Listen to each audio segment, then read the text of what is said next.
En 1987, un terrible diagnostic vint bouleverser la famille John.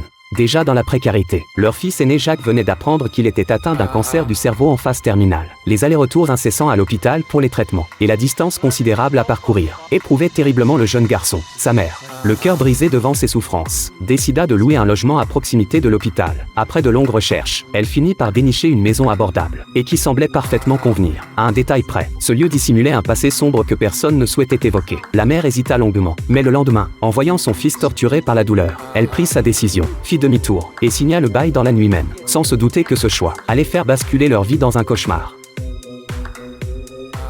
Dès le lendemain matin, la famille Jacques emménagea dans sa nouvelle demeure. Pour épargner les siens des conséquences de sa maladie, Jacques choisit de s'installer seul au sous-sol. La seule chose qui l'intriguait, c'était cette porte de placard, impossible à ouvrir, avant même qu'il n'ait le temps d'y réfléchir davantage. En se retournant, il aperçut sa mère en train de nettoyer le sol avec du sang. Cette vision macabre le glaça d'effroi, mais en regardant à nouveau, tout était redevenu normal. Jacques n'y prêta pas plus attention, pensant qu'il s'agissait d'hallucinations dues à l'aggravation de son état. Ce qu'il ignorait, c'est qu'au moment où sa mère et sa cousine visitaient les chambres, une silhouette s'était furtivement reflétée dans le miroir derrière la porte. Cette nuit-là, Jacques fut brusquement tiré de son sommeil par un bruit étrange. À l'instant où il ouvrit les yeux, il découvrit avec stupeur que derrière cette porte de placard impossible à ouvrir, non seulement apparaissaient deux silhouettes, mais il se retrouva même possédant le corps de ce jeune garçon, assistant impuissant à la scène d'un thanatopracteur, gravant d'inquiétants symboles occultes sur un cadavre, puis découpant les paupières du défunt. Ensuite, il se réveilla en sursaut de ce terrible cauchemar. Face à cette mystérieuse porte de placard, il ne put résister à l'envie de s'en approcher à nouveau. Au moment où sa main saisit la poignée, une sensation de brûlure lui transperça la paume. Pourtant,